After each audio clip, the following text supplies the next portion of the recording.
Hare Krishna and welcome everyone to our Sunday Bhagavad Gita session. And so today we'll be discussing about the topic of our today's discussion is Vibhutis of Lord Krishna. भगवान श्री कृष्ण की विभूतिज हम discuss करेंगे जिसका translation होता है opulence of the absolute truth is Krishna and his opulences are discussed in the 10th chapter. So we'll be trying to understand the concept of opulence, concept of vibhuti, what does it really mean, and then we will try and put it into the context of the current stage where we are in the study of Bhagavad Gita. So as some of us, most of you have been attending this quite regularly. So as you may remember, we discuss a few verses, 4 verses from 10th chapter of Bhagavad Gita. We refer to them as Chatushroki Gita. So in these 4 verses, Lord Krishna has packed the entire nectar of Bhagavad Gita, the entire meaning of Bhagavad Gita. So if our Acharyas explains that if one studies these 4 verses of Bhagavad Gita, it is as good as they get the benefit of learning all 700 verses of Bhagavad Gita. So these 4 verses are extremely important. Then, as our acharyas highlight that these are extremely important verses and one should study them, remember them, memorize them, and try and understand them properly and to the meaning properly, so that we get to taste the nectar of Bhagavad Gita. And so these 4 verses we discuss elaborately in our some of the previous sessions. Aham sarvasya prabhavo matta sarvam pravartate iti matva bhajante mam buddha bhava samanvita machitta madgata prana bodhayantah parasparam kathayantascha mam nitya tushanti cha ramanti cha, and so on and so forth. Tesham satata yuktanam bhajatam pritipurvakam.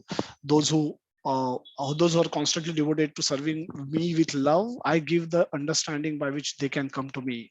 Yena mam upayanti te. That's Krishna's plan for us. Krishna does it by showing them special mercy, anukampartham. Tesham evam anukampartham. And what does Krishna do? I dwelling in their heart destroy with the shining lamp of knowledge the darkness born out of ignorance. So that's what Krishna is endeavoring us to change, to cause a change in our heart. Now this he can do provided we have a desire to change. So all of us should, as we take up the process of bhakti, we will notice that there is a push for us to change, and we should not resist it. We should accept it, because unless if the caterpillar resists the temptation of change, it will never be able to become a butterfly and fly out. So we should not resist change. There will be pushes that will be coming from devotees, from the message of Bhagavad Gita, from the teachings of Bhagavad Gita, and those will nudge us to change. Those will push us, would push करेंगे हमको change करने के लिए. Because if we remain as it is even after learning Bhagavad Gita, then we don't get any benefit out of learning Bhagavad Gita. Learning of Bhagavad Gita is a practical learning. Everything, all the instructions of Bhagavad Gita has some practical application. And if we are not ready to do that stage, then our learning of Bhagavad Gita will remain incomplete. It's as they say, it just remains to be a lip service. I'm speaking, you are hearing, and hearing probably from one ear and going out from another ear. Or even if it remains in your head and you are able to meditate on it for some time, if you don't bring it to your heart from head to heart, it will not cause any significant impact. So we will continue with our old ways of life, and eventually the knowledge of Bhagavad Gita, which is there currently like a lightning. जैसे रात के अंधेरे में बिजली चमकती है तो तभी थोड़ा सा प्रकाश होता है, but that is not a lasting light. We cannot study in that light. We cannot carry out our activities in that light, because that comes as a flash and go as a flash. Similarly, if we resist application of instructions of Bhagavad Gita in our life, whatever we will learn, it will go away just like the flashlight goes away. at night and does not help anybody, does not show way to a यात्री. अगर यात्री कोई रात के अंधेरे में कहीं जा रहा है तो बिजली चमकने से उसको अंधेरे में रास्ता दिखाई नहीं पड़ता है. You cannot study, a student cannot study in that light, so it's useless practically. So it has it's still light, but it's not so much useful if one similarly the knowledge of Bhagavad Gita, once it comes, if we are unable to retain it and act on it, then it becomes useless and it will go away eventually, and then we will stay where we were, and without any change, without any improvement. Now can be change can be challenging for us, because uh, we want to give up our old ways of working, we want to give up our old ways of functioning, which means there could be some turbulence, there could be some chaos in our minds, in our environment, but we should embrace it, we should accept it, then we should act on it, because unless there is that period of chaos, period of uncertainty, no change can take effect. So as we say, the effect of learning the message of Bhagavad Gita is that Arjuna now becomes very calm, composed, and he's glorifying Krishna. He's glorifying Krishna in many ways, in a very beautiful ways. He's offering prayers to Krishna. He's accepting Krishna that you are the Supreme Personality of Godhead, the ultimate abode, the shelter, the purest and the absolute truth. So you are eternal, transcendental, original person, the unborn, the greatest. Now he's lavishly praising Krishna, having become enlightened. Now Arjuna is praising Krishna. He's got in order for him to do so, he was in a bewildered state of mind at the beginning of Bhagavad Gita, confused state of mind in the beginning of Bhagavad Gita, and therefore he submitted himself to Krishna. He surrendered to Krishna and seeked instructions from Krishna. And now he's offering his prayers to Krishna. He's glorifying Krishna now in a beautiful way. Not he's now saying all this just not because he cannot do that in the confused state of mind, in the bewildered state of mind. One cannot praise anybody. What was his condition? He was sitting in the chariot. He could not hold the Gandiva bow in his hand, and he was crying. A Kshatriya like Arjuna was sitting in the middle of battlefield in his chariot and crying, and he was refusing to fight. Now that was the disastrous sight for any kshatriya, any ordinary kshatriya. Also, this is disastrous. This is worse than death for a kshatriya. That one is reduced to such a state. What to speak of kshatriya like Arjuna, who is a champion warrior of his time. So from that stage to current stage where Arjuna is composed, he is confident, he understands, his thoughts are gathered, he's able to logically think. In order to offer beautiful prayers, you need to have a logical capacity with you, and so he's peace of mind is regained, his composure is back. Now he's confident, he's standing and he's offering beautiful prayers to Krishna. He's still not yet ready to fight, he still will have more questions, and Bhagavad Gita will proceed to some of the most important sections as we progress. But at this point of time, Arjuna has embraced the change which has happened because of the instructions, just by listening to the instructions of Bhagavad Gita spoken by Lord Krishna and accepting those as the truth, as the ultimate truth. Arjuna is internalized, not only just heard it with his ears, but has taken it to his head and also taken it to his heart. Now he has internalized all those instructions and he agrees with those instructions without doubt.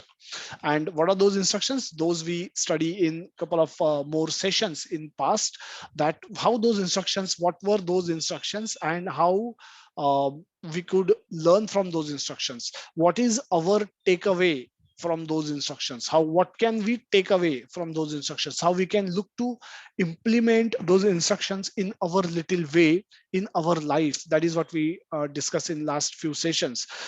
It is very important because we may not, whatever level we are, whatever place we are, we have to turn our head towards Krishna, turn our face towards Krishna, and we have to take our little steps. Our step, uh, each step that we take towards Krishna brings us closer to Krishna, and we have to start from where we are at the pace where we can, by which we can progress towards Krishna. But we have to make some definite choices for that, and those choices only will help us remain remain committed on our path towards Krishna. Otherwise, they will just help us slip away from the path. We may just suddenly turn our back towards Krishna and start running faster towards Maya. So that's the important. These are the important points to be noted, that it's not lip service. It's not lip service for me, neither for you. So everyone, all of us need some practical implication or practical application of this, of the all these instructions that we have heard so far. So this with this we will come to the today's section, where we are going to discuss about Vibhuti. And so we'll try and understand what Vibhuti means of Lord Krishna, and what Vibhuti, what does it really mean, and how do we understand it from our practical perspective. That's what we've been doing with regard to Bhagavad Gita, and that's what we will continue to do while we try to learn the meaning of Bhagavad Gita today. So we will look at four verses, 16, 17, 18, and these are the verses, and 19th verse where Krishna speaks. Then we'll go into the concept of Vibhuti. We'll try to analyze that concept of Vibhuti in little bit more detail, so that we can make better sense of those 82 objects of Vibhutis that Krishna will speak from the verse 10.20 till 10 point almost 40, 40, 41.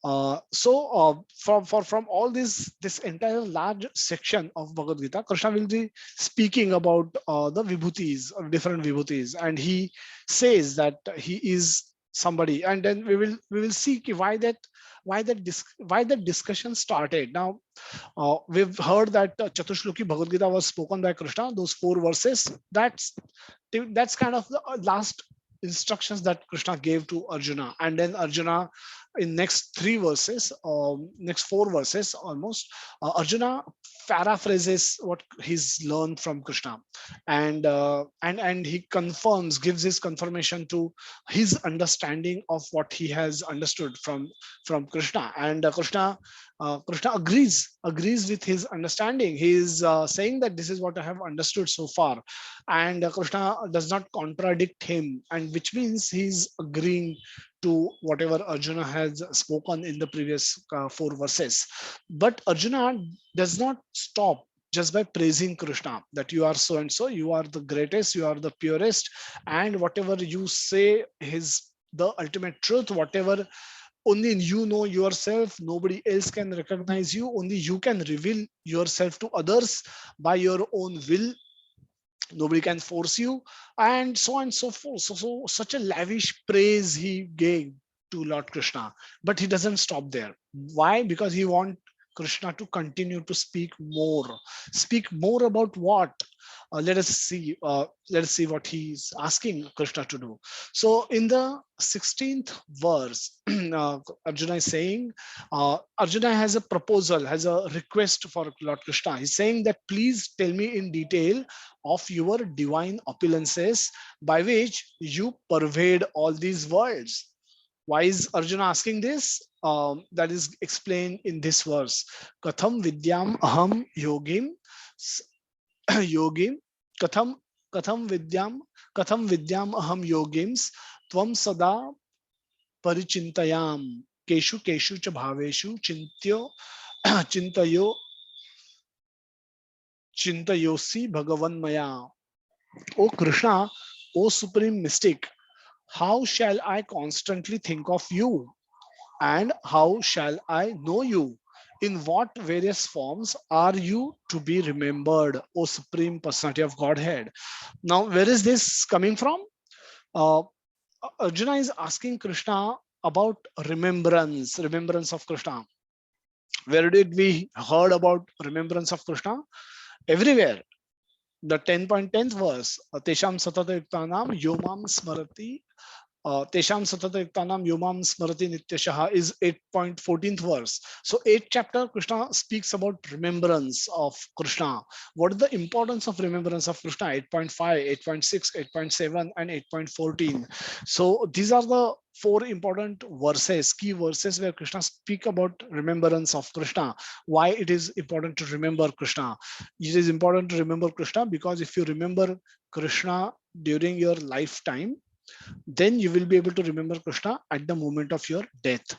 And if you could do that, you will attain Krishna. Attaining Krishna is the ultimate objective. Then if you attain Krishna, you will not fall back into the cycle of birth and death. So aprapyamma nivartante mrityu samsara vartmani. What does it mean?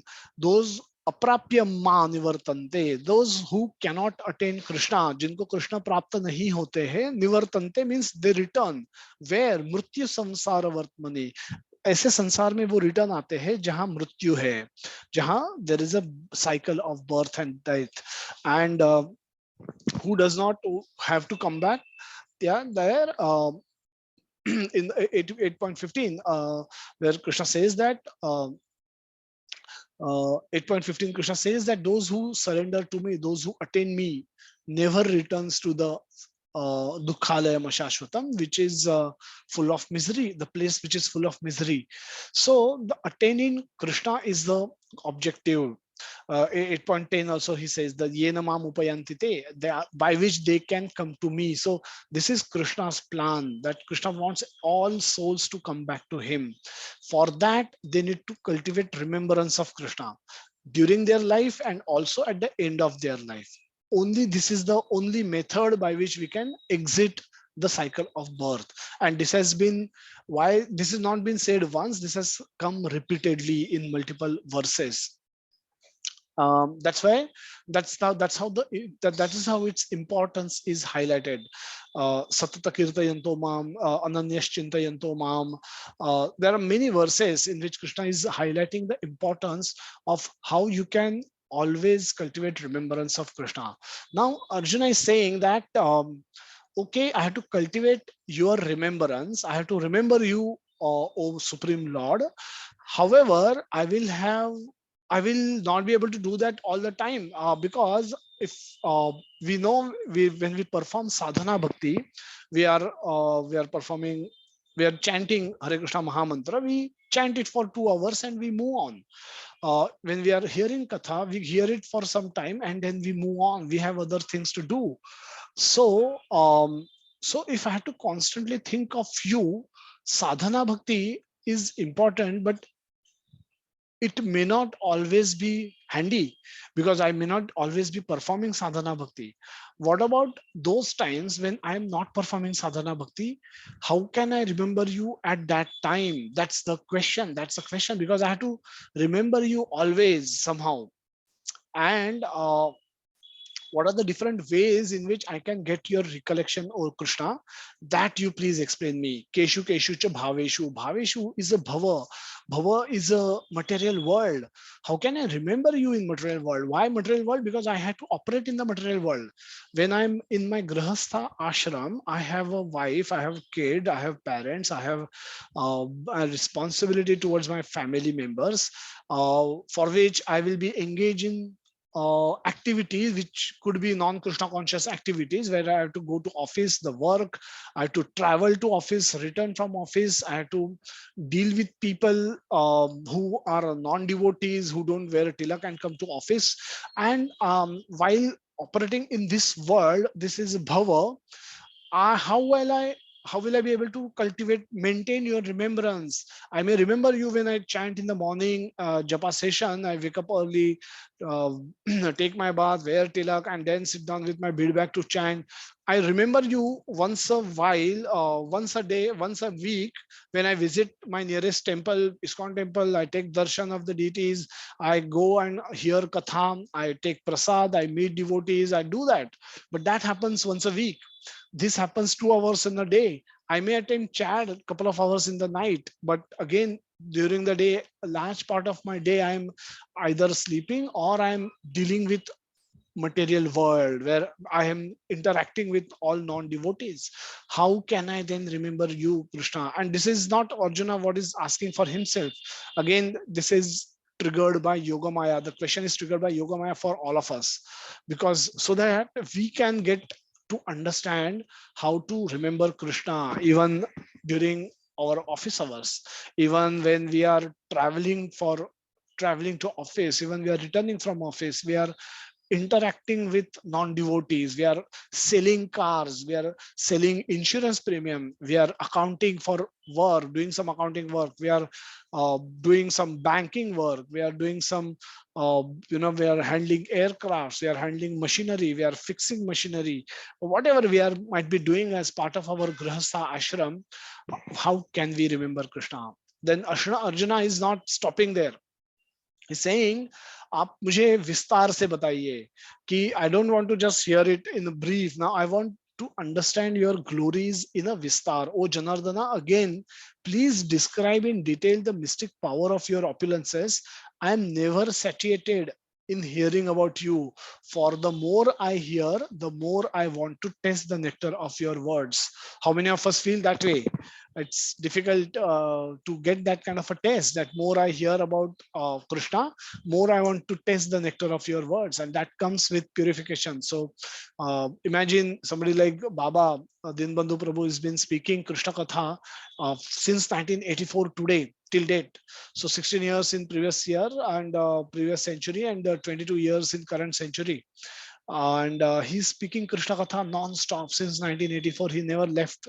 He leaves Vrindavan only for his visa work or some other work or health-related issues, health checkups and etc. But otherwise, he's always lived in Vrindavan for such a long time and spoken the same Krishna Katha all the time. It goes to Gokul, with the same ecstasy, with the same freshness, with the same enthusiasm. He speaks Krishna Katha as if he's seeing it happening in front of his eyes, and that's the taste that he has developed for speaking the katha. uh, we may not have that kind of a taste of hear about just to hear the katha, hear from him, but we can develop that taste with purification.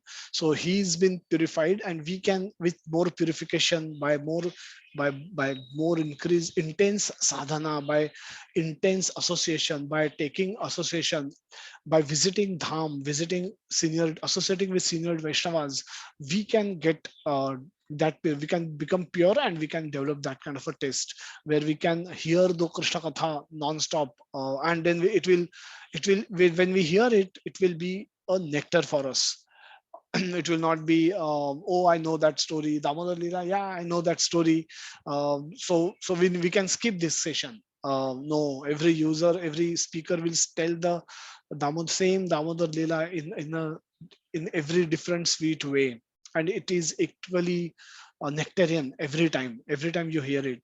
So that's the beauty of Krishna Katha.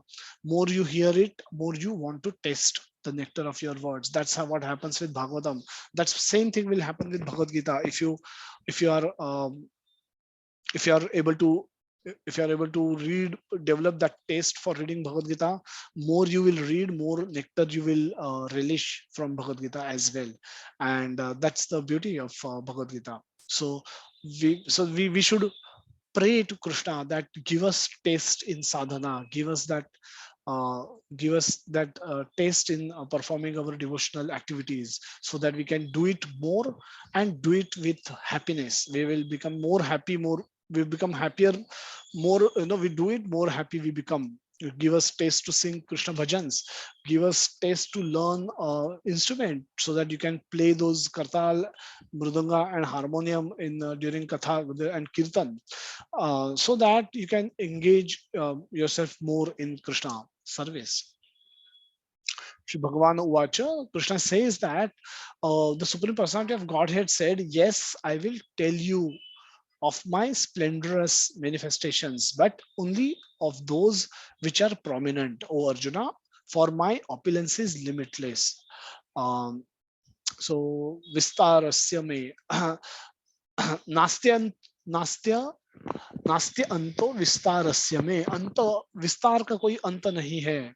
So there is no anta of my vistar. If I keep telling you it in detail as you requested, there is no end to it. So I will only tell those which are pradhanya. Pradhanyateha karushrestha. Only I will tell the primary one, the principal one, the important ones. Just so that's what the pradhanyataha means. And so Lord agrees to share more about himself, and that's the right way of seeking knowledge. That we request it for revelation, so we can learn. We can so we can learn more by when it is revealed by Lord Himself, and we can learn perfectly also. So at this junction, let us take a pause to understand the concept of vibhuti or opulence. So in the 18th verse, now Arjuna is asking that in the material existence, how can I remember you? So Krishna has instructed Arjuna that in the 7th verse of 8th chapter, Krishna has given the instruction that mam anusmara yudhyacha tesham satata. Um, in the 8th chapter, Krishna says that when Arjuna is when Krishna is explaining that how can you attain the absolute attainment of absolute, the Krishna says that antakale cha mam evam smaran muktva kalevaram, and that is what you should do. If you cannot do that, what will happen? In 6th verse, Krishna gives an instruction that if you cannot do that, whatever yam yam vapis maran bhavam, whatever bhava that you will have at the moment of death, that form you will get. And there is, of this also there is no doubt. And then 7th verse, Krishna gives a broader instruction that tasmat there, therefore what you should do, you should not make a mistake ki hum don't leave it for a chance, don't leave it, it's not a matter, should not become a matter of chance. By accident I may remember Krishna, and possibility of that accident taking place is very low, probability is extremely low. So you should cultivate intentional deliberate remembrance of me. So tasmat, therefore, tasmat sarveshu kaleshu mam anusmara yudhyacha. So mam anusmara yudhyacha. Mam anusmara is one and yudhyacha is another one. These two instructions are there. Now remember me and perform your prescribed duties. That's the instruction. So the two ways of remembering Krishna, is one is intense way or exclusive way. Now these are the times when we are chanting in the morning. We get up in the morning to chant, right? That's what we are supposed to do. We For chanting is not a part-time activity. We should set aside some dedicated time for chanting. Then only we can Krishna will understand that if we are giving chanting its due importance. If we chant whenever we get time, which means chanting is not important for us. So we should give some dedicated time for chanting. We should keep aside that time. It could be morning hours, it should be morning hours to the extent possible. But if it is impossible to chant in the morning, then any time of the day we can chant Statrarpita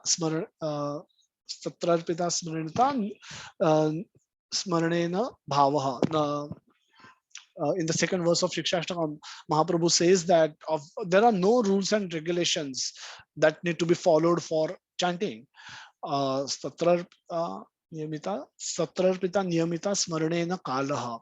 That for remembering and chanting, there are no limitations of time and space. You can do it anytime, any moment, in any condition, in every condition you should do it. So that's what. So when we chant, when we perform deity worship, when we do deity dressing, when we make garland for Krishna, when we hear Krishna Katha, when we visit Dham, we participate in Yatra. Now, these are the times which are kept aside for Krishna, exclusive time dedicated for Krishna. When we are cooking bhoga for offering, we are only doing dedicated service to Krishna. We are only engaging in when we are doing this katha, and I'm speaking, you're all hearing.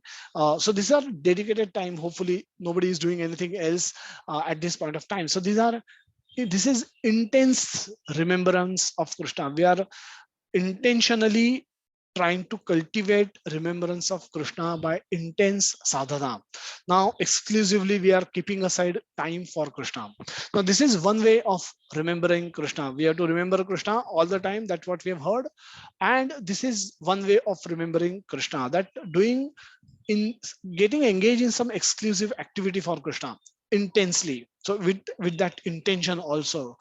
Now there is another way, but this intense activities it's difficult for us to carry out all the time.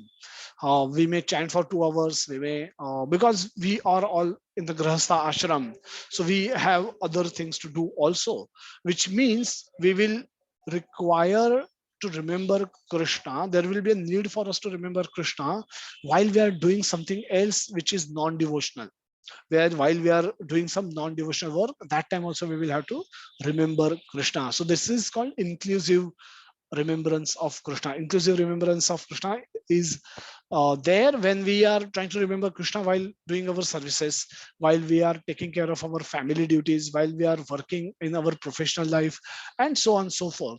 So this is what you know Krishna says. Now cultivate remembrance of me, so even while fighting you can remember me. Cultivating remembrance of Krishna in such a way that through sadhana bhakti primarily, that we can remember Krishna even while performing a non-devotional activity like fighting. Now fighting can be a mundane activity.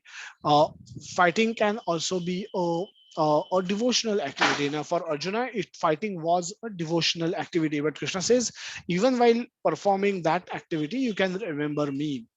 The Chatushloki Bhagavad Gita is Krishna's emphasis is on intense remembrance of Krishna when he says that kathayantascha mam nitya tushyanti cha ramanti cha kathayantascha mam nitya. So Krishna katha, nitya Krishna katha karna hai, hamesha Krishna katha karna hai. We may now that is though it is desirable, it could be impracticable for the speaker as well as for the listener, because we will, how long we can hear Krishna Katha? We can hear it for half an hour, 1 hour, 2 hours. After that, we will want to do something else.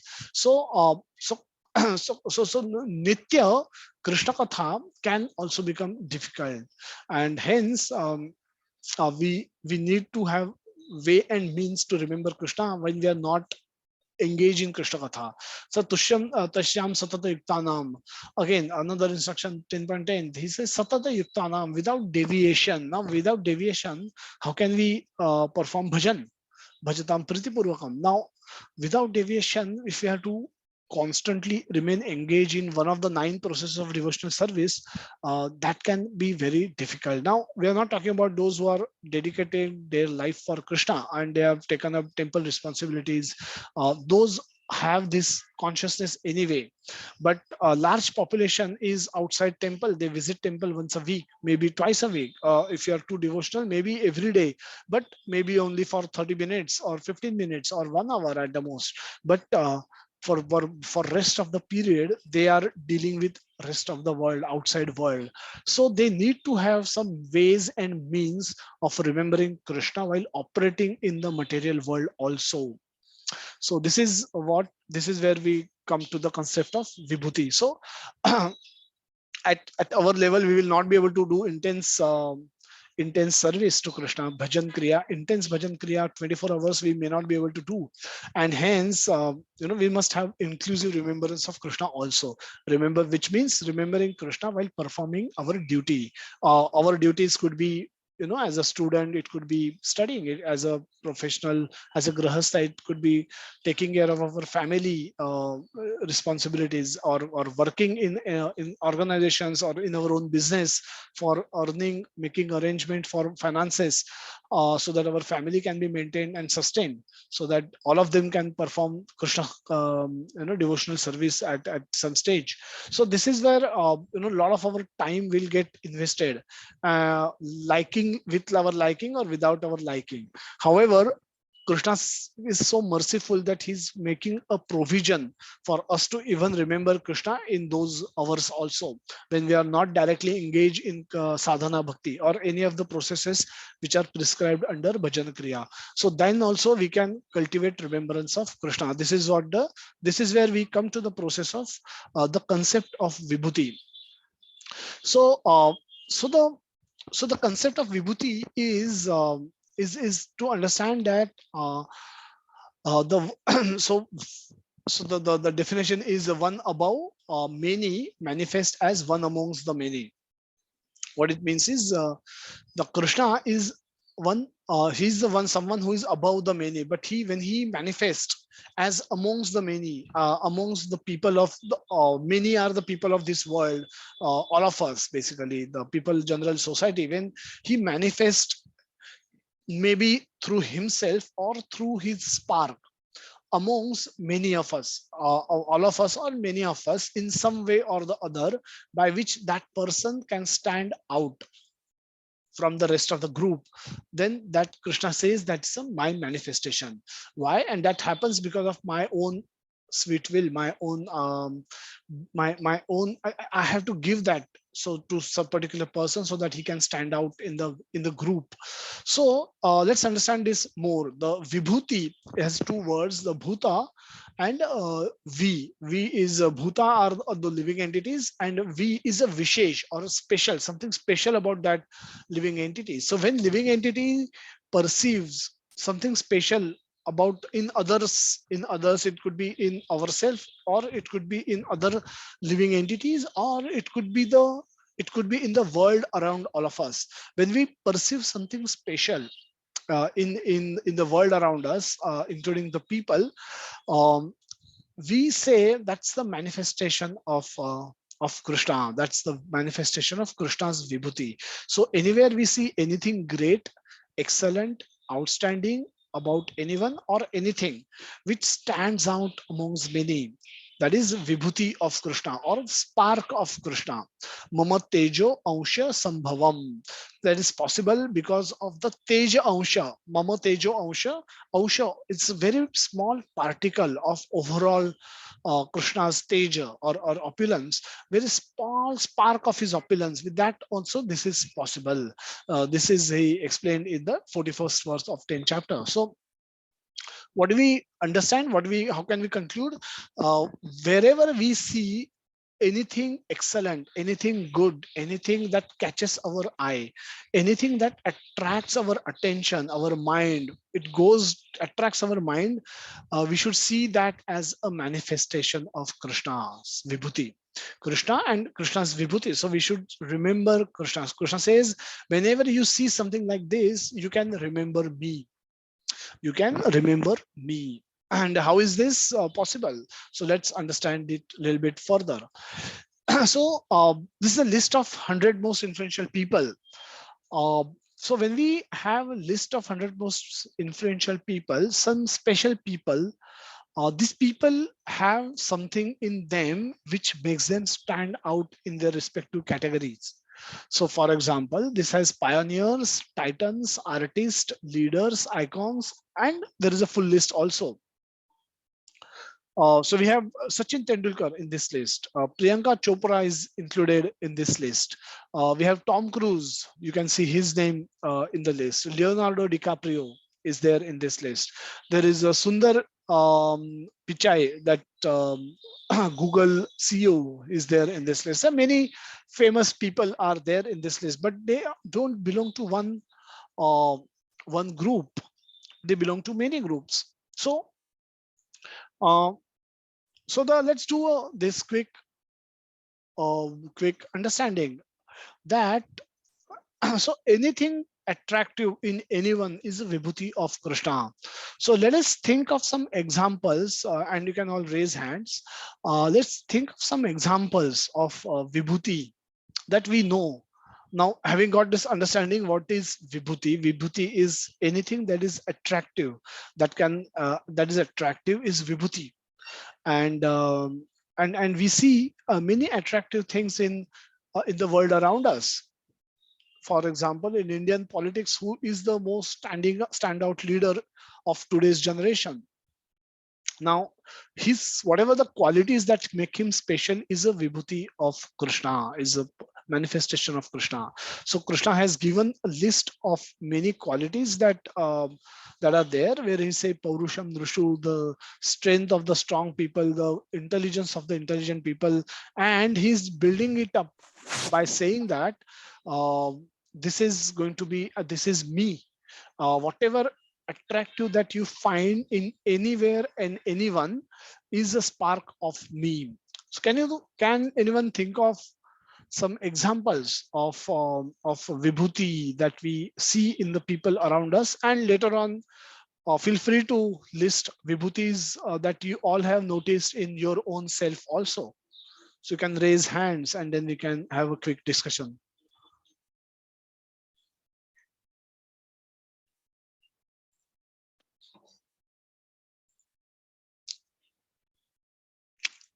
So Swapnil is saying, devotees of Krishna are vibhutis. Yes, devotees of Krishna are vibhutis, but we are speaking about our qualities. Entrepreneurship of Tatas is vibhutis of Krishna. That's correct. Please feel Krishna free to raise Prabhuji, hand. Harish here. Yes, Prabhuji. Our institute director, Professor Sharma, Institute of Chemical Technology, I would consider him as a Vibhuti because he was such a gifted person. I mean, he is actually. Now he's retired and very old, and he's a Padma Vibhushan by the government of India. He's one of the greatest scientists, I would say, which I have come across in my real interaction. He was my professor. So I would consider that by his word, any university anywhere in the world will give an admission to the student. That is the kind of reputation he was carrying. He's a great chemical engineering scientist. Yes, wonderful example. And that's a very real life example. And not many of us actually knew about it. But that's a vibhuti of Krishna. That's a spark of Krishna which has manifested. And so we will see. We'll take it forward and we'll see how we can utilize this information in our dealings with these people, or we, dealing with our own self. How we can leverage this information. Anybody else Thank want you, to Prabhu. share? Yeah, thank you for sharing.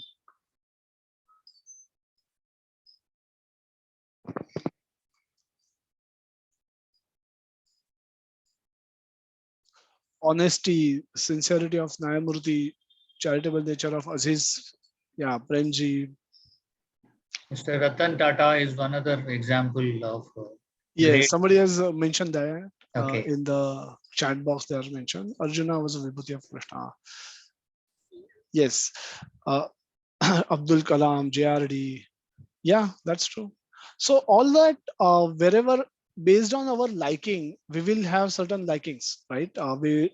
Some of you may be fond of Bollywood, so you will have you can find vibhutis of Krishna in Bollywood. Somebody can be especially beautiful. Somebody could have some talents which kind of help them stand out in the crowd.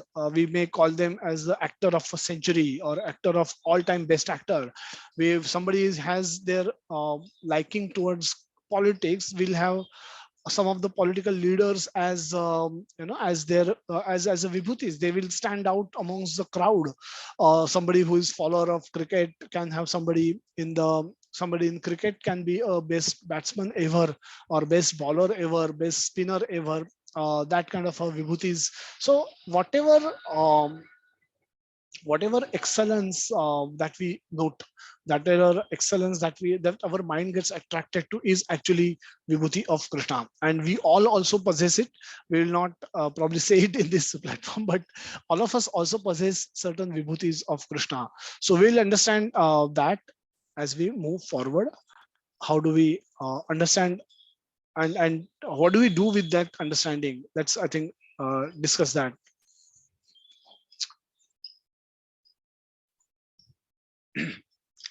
So let's continue discussing the concept of Vibhuti. So basically, all of you probably would have got the idea that Vibhuti is the spark of Krishna and manifested in the world. It could be amongst people or amongst things. In the later verses, Krishna will say that amongst the mountains and the Himalaya. Now, Himalaya is his manifestation, that because the Himalaya stands out in the whole world and is considered to be the best amongst all. But how do we make more sense of this whole concept of Vibhuti? What do we really, how do we practically understand it and practically apply it in our life? Now, the concept of Vibhuti need to be understood a little bit. So we have an example of Hiranyakashipu, who misunderstood the concept of Vibhuti. Now, is not one. Krishna is not Vibhuti. Krishna is understanding of Krishna is not as one amongst the best of the being. Best of the being is he is because of some because of his special effort he is today number one being. So a lot of there was a misunderstanding in the mind of Hiranyakashipu where he thought that with by Krishna is currently Vishnu is currently the best being, best amongst the humans, and if I work hard I am soul, and I am eternal soul. I'm I am also Satchit Ananda. And if I perform more austerities, someday I will be able to become more powerful than Vishnu, and I'll be able to kill him. Then I will become Vishnu. There's no need for me to have a Vishnu. So today it's like having a hierarchy. In the hierarchy of lawn tennis, for example, we have number one player, number two player, top five players, top 10 players, top 100 players. Now, anybody who is top one, number one player in the world can lose his number one spot to anybody who who work hard, play better, and win more matches and perform on all the parameters which go on to decide that number one position. So this number one position that is attained by a tennis player in the tennis world or in any sports condition is not a permanent condition that is allotted to them, because it is based on abilities and skills. If somebody is able to work harder, and he can displace that number one position, he can become number one, and that number one can become number two, number four, or number 10 also. So Hiranyakashipu made a mistake of thinking Vishnu as like that number one. So, but in reality, Vishnu is not the base being, but he's the basis of all being. Everything comes from Vishnu. Everything comes when there was nothing, there was Vishnu, and everything started with Vishnu. Everything is sustained and maintained by Vishnu, and everything will be annihilated by Vishnu. So Vishnu is not the base being. He is the basis of all being, and that is the error that Hiranyakashipu made when he thought that by performing more austerity, he will be able to one day kill Vishnu. So Prahlad, when he answered with that, Hiranyakashipu asked him a question that where do you get your strength from? Now Prahlad answers him in a very cheeky way. He says, I get my strength from the same source, which is giving strength to your strength. So your strength comes from Brahmaji, and even Brahmaji's strength comes from Vishnu. And the same Vishnu is my strength as well. So what Prahlad is saying is here that it's try to be don't try to be competitive with Vishnu. You cannot compete with Vishnu because Vishnu is not your competition. This competitiveness about Vishnu, because of which you want to kill him, is due to the illusion created by your uncontrolled mind. And Prahlad is actually trying to educate Hiranyakashipu in saying this, that Vishnu is not best being. Vishnu is the basis of all beings. So one should not try to compete with Vishnu in any way. So now uh, now when we are trying to remember Krishna, it does not we don't have to turn away from the world. We cannot do that in our practical life. All of us are grahasthas, and we at times it is advisable when our sadhana is bad, we are not able to chant nicely. At times we are going through a bad phase in our life. Many bad things are happening. At times it is better to take a break, go to dham, go to go and live in temple for a couple of days, through 2 3 days, in association of devotees, chant non-stop, but and all that, and we try to cope up with our events in our life in that way, and we can actually take shelter of harinam and take shelter of temple, the deities and the devotees, to overcome our temporary dip in our life, or temporary bad phase in our life. And we can do that sometime, but it is not always for us possible, for it will not be always possible for us to turn away from the world and get engaged in exclusive devotional service.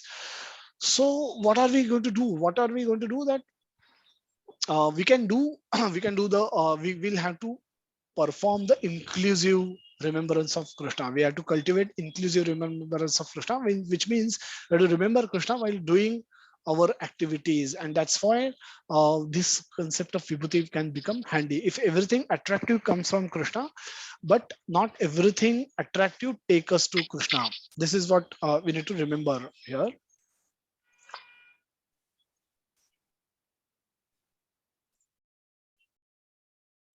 Yeah.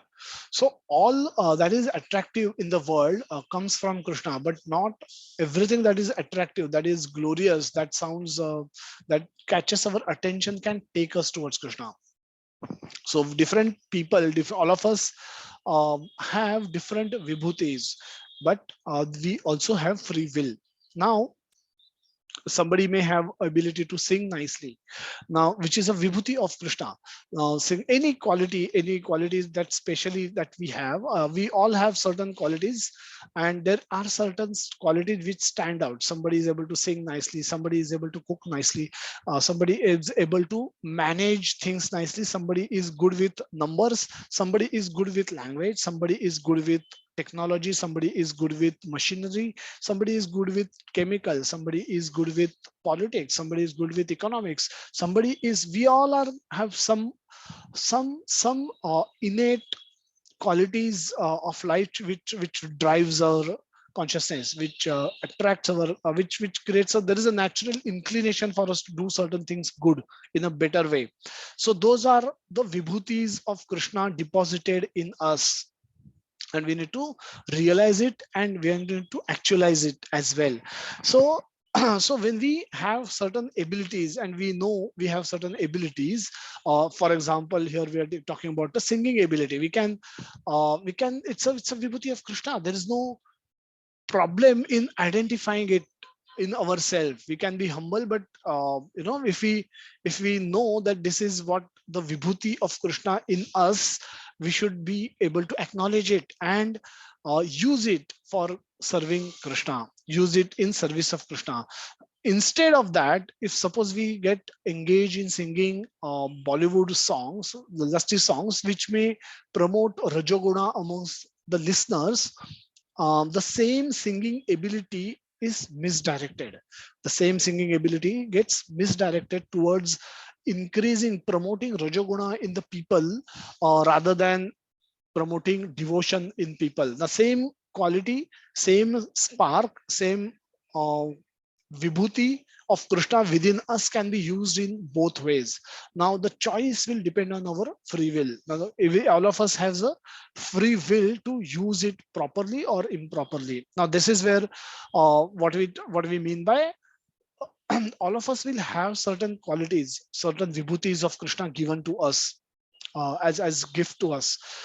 Now, using our free will, we have to use those vibhutis to go towards Krishna, not go away from Krishna. So this is the second, is the last bullet, is the example of we using it to go away for Krishna. So our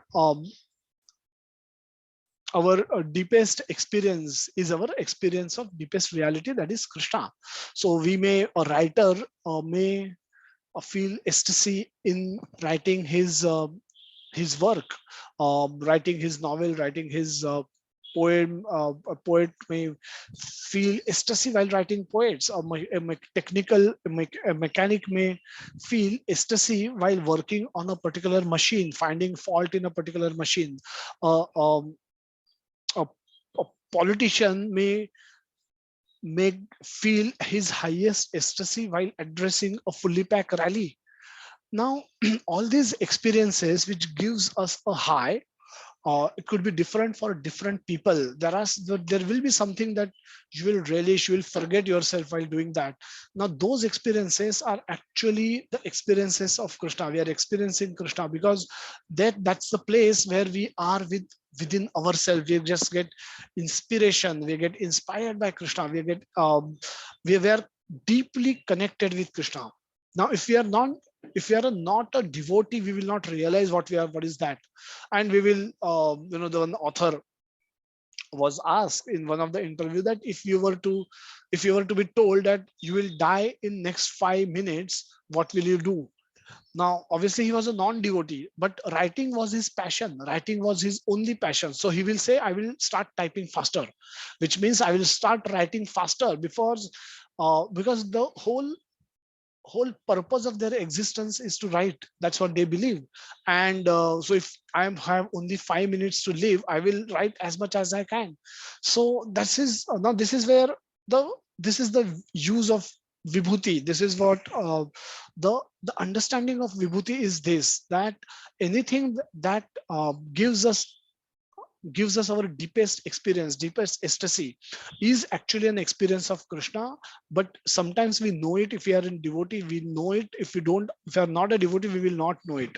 However, it still remains to be an experience of Krishna. We are experiencing Krishna. So if anyone is attracted to anything, that is actually a Vibhuti of Krishna.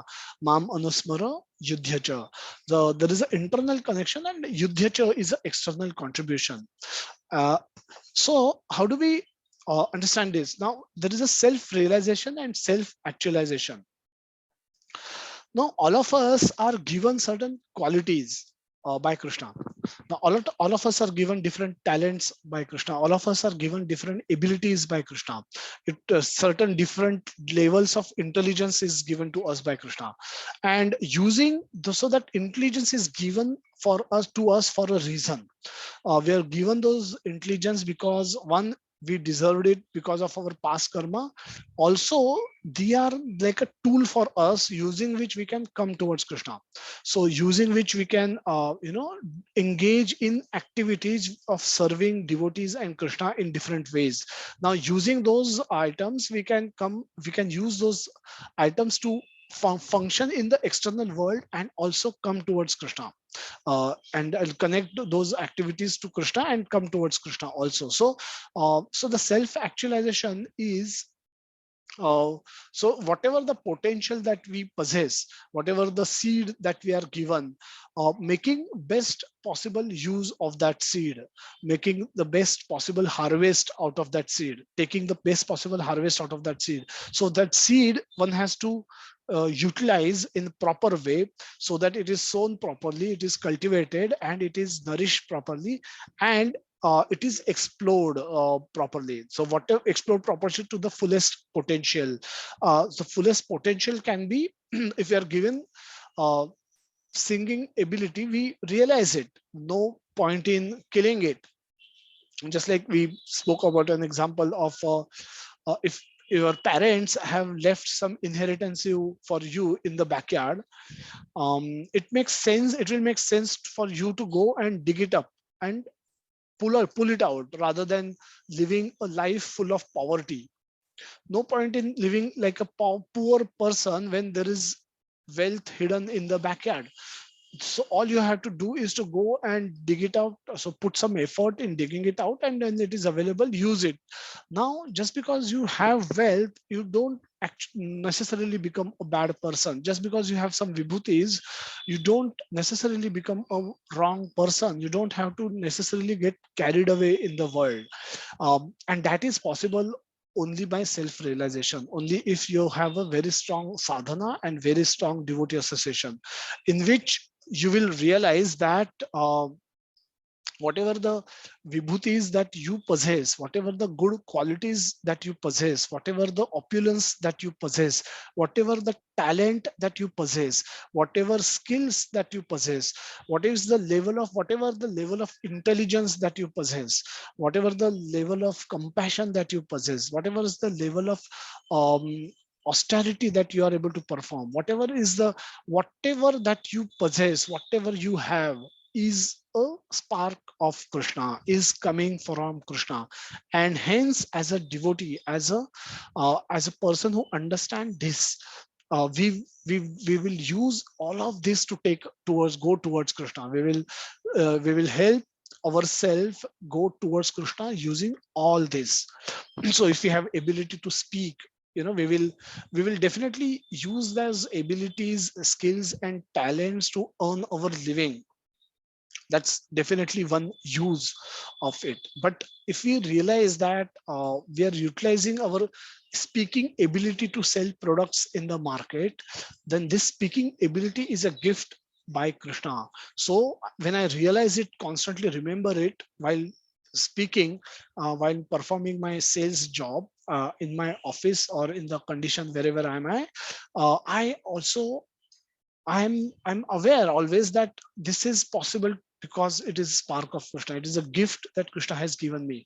So where whatever fruits that I get from that activity, I use it for me to go towards Krishna, for use it for me and my family to progress towards Krishna, not go away from Krishna. So having a skill is not a problem. Having opulence is not a problem. Having ability is not a problem. Having intelligence is not a problem. Having compassion is not a problem. Ability to perform austerity is not a problem. Becoming a good psychologist is not a problem. Being a good engineer is not a problem. Being a good accountant is not a problem. The problem is if you are not able to connect it with Krishna, then all the problem starts. Because then if we will not connect it with Krishna, we will connect it with our own self. We will connect it with our ego. And if we connect it with our ego will grow. As more we succeed, more our ego will get blotted. And that is where we will go away from Krishna. Because then we will de-recognize the role of Krishna in our life, and we will not be willing to use our skills and all the opulence that we possess to go towards Krishna. We will de-recognize Krishna from our life, and that will be a very sad state where we will move away from the path of bhakti, move away from the path which goes towards Krishna. We will turn our face away from Krishna, and then we will take step. Now at this stage, every step we take will take us away from Krishna. Now this is where the problem. Now this is a problem with us.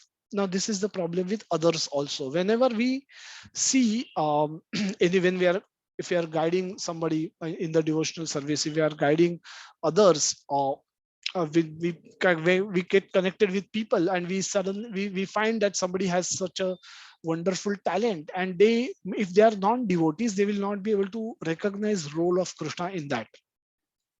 And but if they are spiritually minded, they can be made to realize that whatever their special skill, talent, ability that you are recognizing is gift by Krishna, is gifted by Krishna.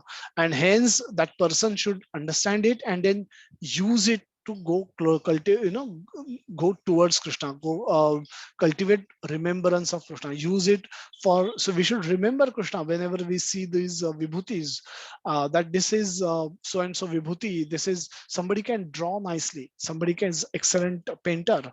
Now this is a vibhuti of Krishna. And so wherever we see meet such people, we can, if they are spiritually minded, they are devotionally minded, we can make them realize, we can help them understand that this is a vibhuti of Krishna. So using which, whatever you can serve Krishna nicely using your this particular skill.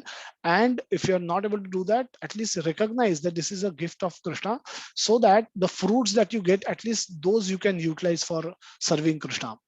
So this way we can understand the concept of vibhuti and opulence, or the opulence of the absolute, or opulence of Krishna, by which we can always remember Krishna in any condition and every condition. And we will go through the list of 82 opulences that Krishna describes.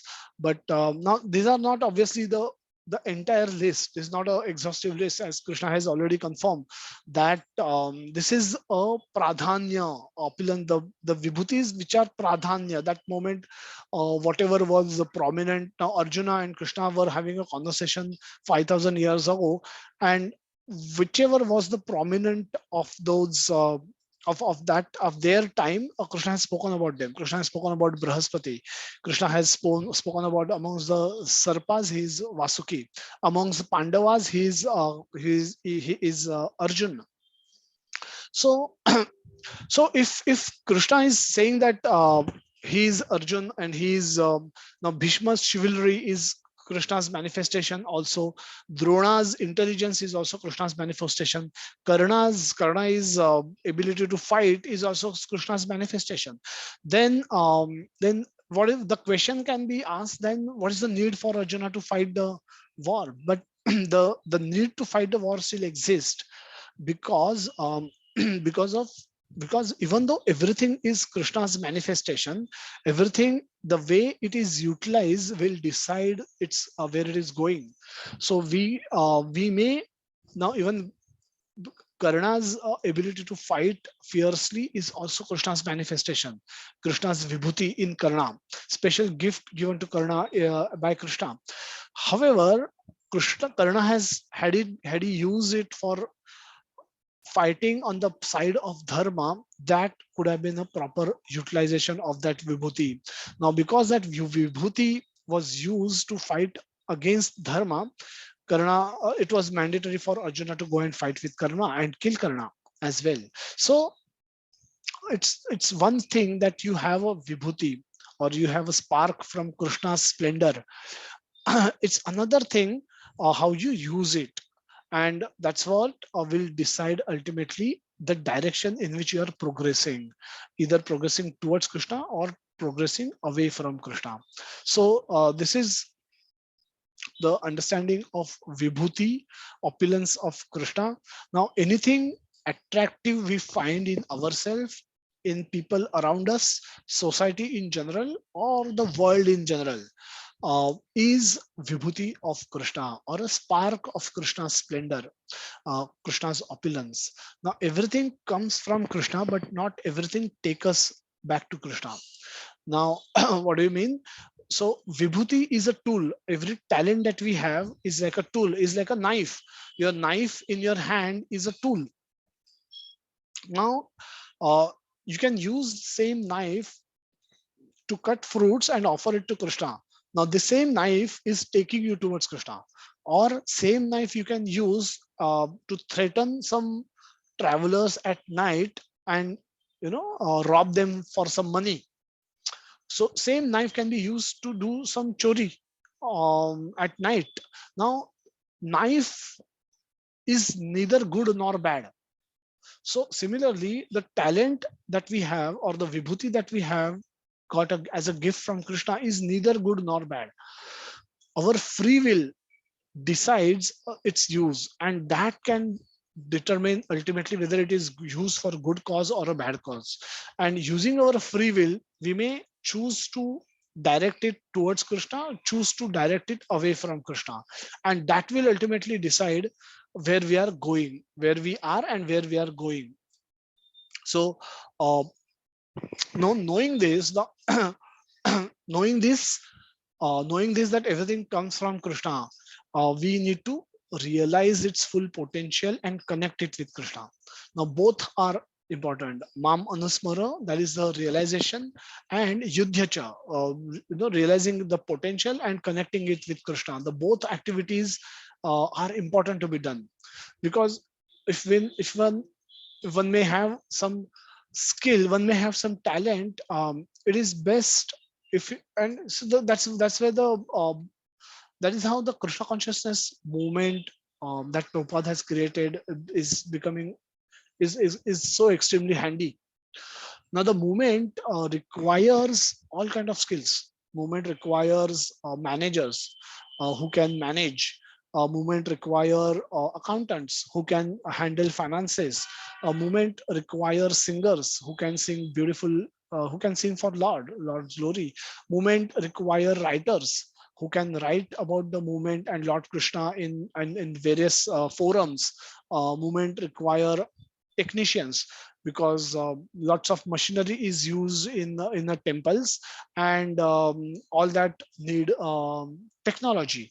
So movement require IT technicians, information technology expertise, because the movement will also have, now we are also connecting using Zoom platform, which is a digital platform. Everybody is sitting at their homes and still hearing Krishna Katha. So movement require cooking skills, because so that the bhoga can be cooked, offered to Lord, and distributed amongst devotees. A movement require artists, so that they can draw nice pictures of Krishna and make those popular. Movement require those who can make nice garland. Movement require cleaners. Movement require pujaris. Movement requires uh, construction workers. Movement requires everything. So whatever the skills that we may possess, we may have, it's a vibhuti of Krishna, and knowing it, we can use it for serving Krishna.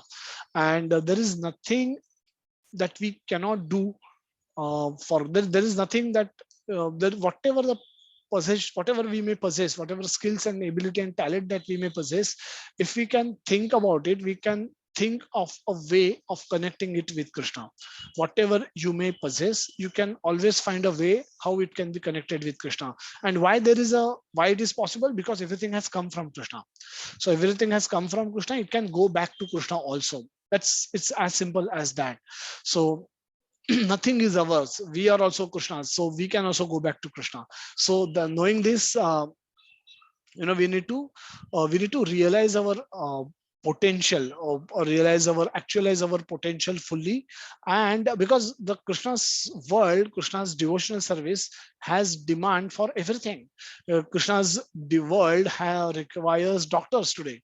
So we have Bhaktivedanta Hospital, where there are devotee doctors who are working and who are curing the patient. And so had there not been sufficient devotee doctors, we probably would have had to go out and hire non-devotee doctors, because once you have a hospital, there is a need for a doctor to be there. And hence it's always better than to have devotee doctors. So those who have abilities to, or inclination to become doctor, they can become doctor and serve devotees, serve those in those hospitals as devotees.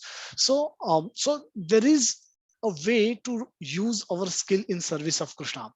There is a way of utilizing our talent in service of Krishna, and whatever it may be, whatever we may possess, it can be used in serving Krishna. Whatever, if we are not able to directly serve Krishna, we can utilize the fruits of our actions that we get, the Lakshmi that we can earn, knowing that we have this whole the whole ability is gift from Krishna. Part of that can be utilized for Krishna at least. So this way we can always remain connected with Krishna, not only when we are performing direct devotional activities, but also while carrying out our other activities, our worldly, so-called worldly activities also, we can remain connected with Krishna. And this can be possible because this also requires realization, because it's possible that in an attempt to realize our full potential, we may get lost if our sadhana is weak and we don't have devotee guidance. If one might be very intelligent, one may go to IIT, go to IIT, become IIT engineer, go to IIM, becomes MBA, and then get placed by get chased by different employers, may get a well-paying job, and may get go to go on an international deputation, go start earning a lot of money. Now, in all these stages, if one loses the understanding, the basic understanding that the intelligence which he has used is a gift by Krishna, is the opulence of Krishna, is a spark of Krishna that you are utilizing in order to uh, climb all these ladders. When we lose this connection with Krishna, we get lost. We get lost, and our devotional service, we may completely forget about Krishna. and that could be very unfortunate. That can make our task of going back to Krishna very, very difficult. And hence, two things are required in order to save ourselves from such a situation: is a strong sadhana. Strong sadhana is early morning chanting is considered to be the best way to perform devotional service, and then that's why we have early morning chanting japa session, and the strong devotee association, because devotees can tell us if we are going wrong, if we are finding things, if we are on the wrong path. This is the role of a devotee who are guiding us, who are watching us very closely, to do course correction, to help us do that course correction, so that we can return on the path where we are connected with Krishna. We have the internal understanding that what we possess is gift by Krishna, and externally, though we could be working in the external world, we will, if we have this consciousness, if we have this understanding, we will look to use whatever the fruit that we get in the service of Krishna, and that can come very naturally. Don't have to try very hard in order to do that. So, but this is again, as I said, required the strong sadhana, so that the stronger the sadhana, better one's ability to deal with the external world improves. One get the discrimination becomes improves. Discrimination is our ability to do choose between right and wrong. That improves drastically if one's sadhana is strong, chanting is strong, hearing is regular. So one is able to differentiate between right and wrong very easily. Otherwise, we live in a world where everything is blur. आपके लिए ये right है, मेरे लिए ये right है. Everybody is talking like this. So the the the the fine line, the distinction between right and wrong is becoming blur in today's world. But Shastra tell us what is right and what is wrong in extremely clear way. And hence, if your sadhana is strong, our ability to discriminate between right and wrong improves. It is directly proportionate to the sadhana. The better the sadhana, better our ability to distinguish between right and wrong. And obviously, if our sadhana is strong, more often we will choose right rather than wrong.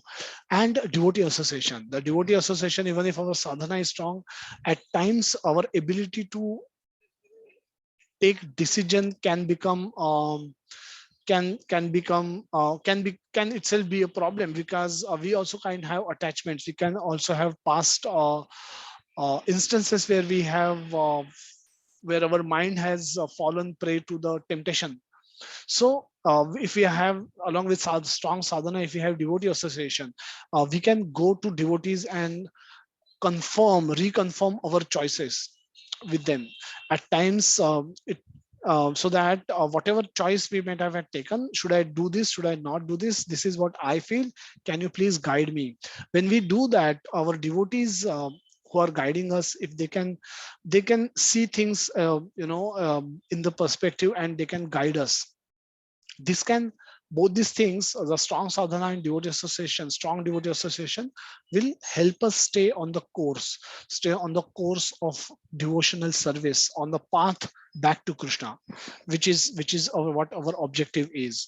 So in the remaining verses, from now till 42nd verse, which is the last verse of this chapter, Krishna is only explaining about different vibhutis, and he's saying that this I am this is what me I am this amongst Pandava. I am the Arjuna, I am Arjuna amongst so he's referring to all of it as me, or I am that, instead of saying they are my spark, which he which he explains in the 41st verse. After explaining all these 82 vibhutis, he says that they are whatever, he gives a general principle, that whatever attractive that you find, O Arjuna, is possible because of my spark, my ansha.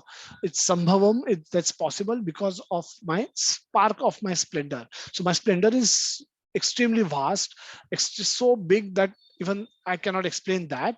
But by just my a small spark of it, all this is happening. All these manifestations are revealed.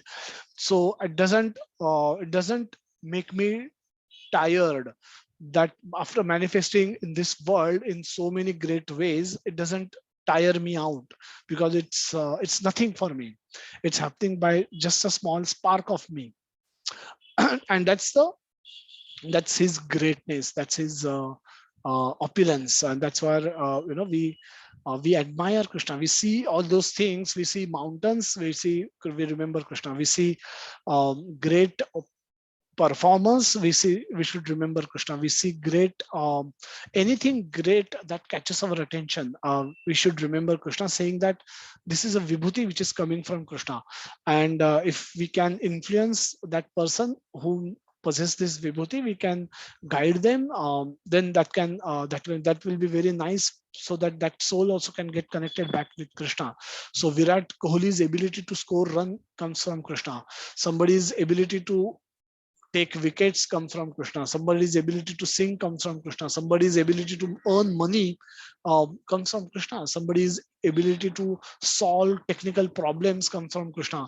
Somebody's ability to write software comes from Krishna. Somebody's ability to manage um, big organization comes from Krishna. Somebody's ability to win elections comes from Krishna.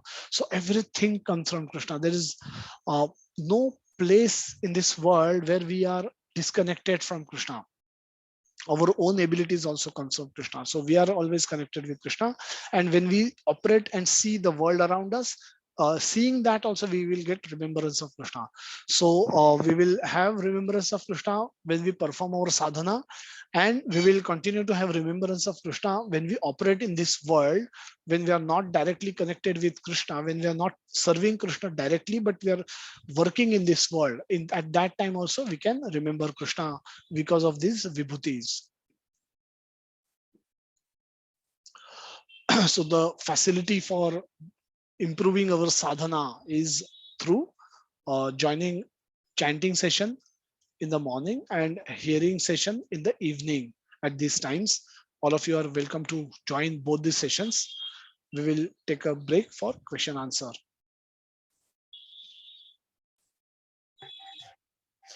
Hare Krishna Prabhuji, Dandvat Pranam. You are on mute, Prabhuji. Yeah, Hare Krishna Prabhuji, Dandavat Pranam.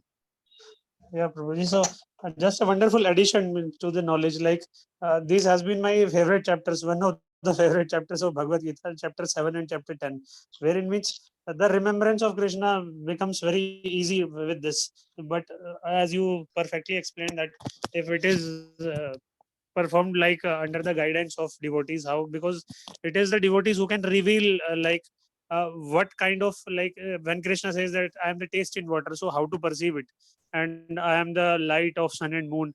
And again, the 10th chapter, in the 10th chapter, Krishna is explaining about the energies, and the relishable way you are explaining it all, that it is that Krishna is the ability of the perfect able, like the cricketers, like the intelligent person, like the managers. So it becomes very easy to see things as it is, and it becomes easy to practice and implement it in the life. And again, the blessings of devotees are required, which I will request you for, because it is the mercy of Krishna that comes through the blessings of devotees, and by that we can perceive him everywhere, anywhere, and anytime. And see, as Srila Prabhupada has also explained, means often explains that if you practice, and you also once gave that reference, that if you practice Krishna consciousness, that even while sleeping also you will remember Krishna. And at times it happens, means to some of the devotees, and they share their realization that it happens to them that whenever they get up, they are in the mood to remember Krishna. So it is just because of the knowledge you are pouring into us, the nectarian one, and session after session. It is because of that is getting collected, and we can get ansh matra of that, and that is also very blissful. Even means the day will come when, by your mercy, that when we will start understanding to its some more extent, means to what we are understanding now, then it will become more blissful, and we will be somewhere else by your mercy. But anyway, thank you very much for adding those feathers to our cap. It was just wonderful to listen to you every session after session. Thank you very much, Prabhuji. Hare Krishna. Dandvat Pranam. Hare Krishna, Dalat Ram Prabhuji. Yes, you rightly mentioned that. So this is our ability to, my ability also to understand, explain. All of us, will have to continue to cultivate our sadhana and the devotee association. These two things will help us see through. And if we get disconnected with any one of these, can be a challenge. Then we can become a reversal for us. So we need to be extremely cautious and careful in protecting our association and protecting our sadhana. Both these things need extreme protection, and then our we can blossom. Our bhakti can blossom. The bhakti lata bij, as what we discussed in the last session, that can blossom, that can then grow.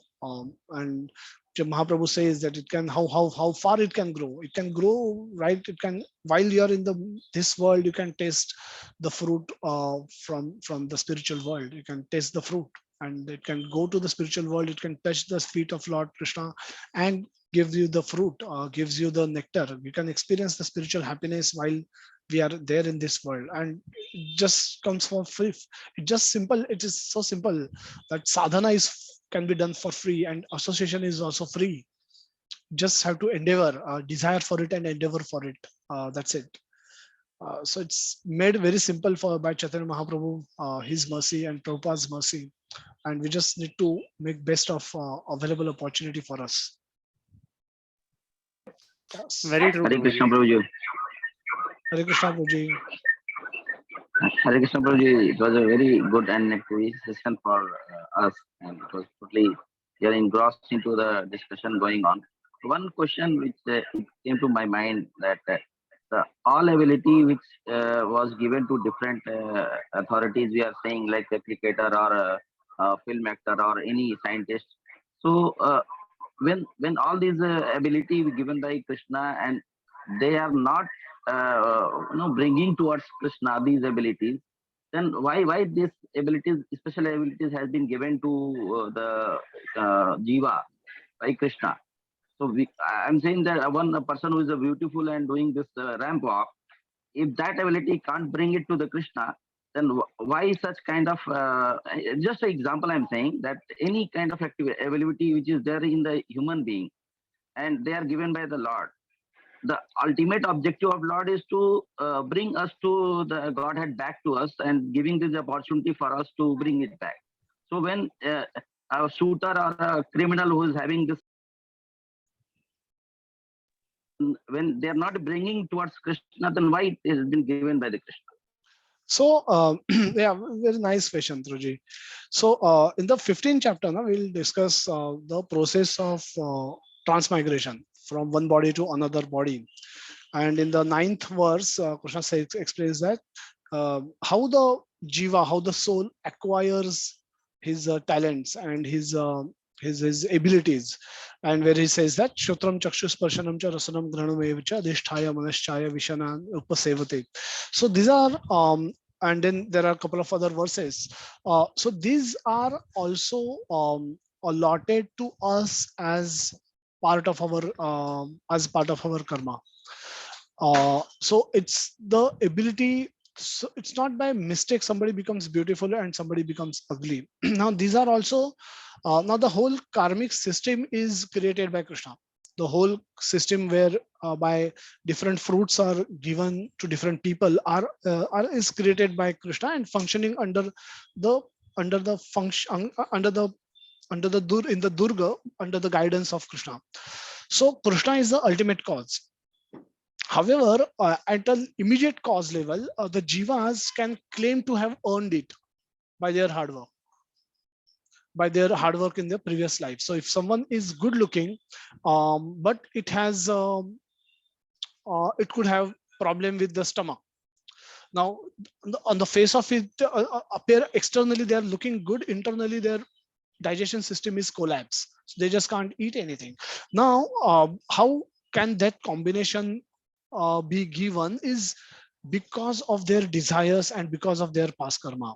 So whatever the and that's where the law of karma comes into play. Because of their desires and their last previous accumulated karma which is about to fructify, whatever the suitable body was required to be given is given, and whatever the problems that need to be given to suffer, those are also provided. So there could be some enjoyment, there could be some sufferings, and both fruits can be delivered to this particular soul in this particular body. so so that play a very predominant role in one getting a wherever birth, whichever birth that they are getting, and that role is to an immediate cause level, that is caused by the person's past activity and past desires that he had cultivated. But on an overall level, it's Krishna is responsible because it is he who created the whole system, and the jivas are helplessly operating under the system. So he has created the system, and he has also created a scripture. He has also given sent devotees to help a jiva or a soul realize the true purpose of life. True purpose of life you can learn from the reading scriptures and hearing it from the devotee, and then he can rectify himself. So a question paper is given, which could be difficult one, but the textbook is also made available, so that you are expected to study the textbook and come and answer the question paper and tick the right answer.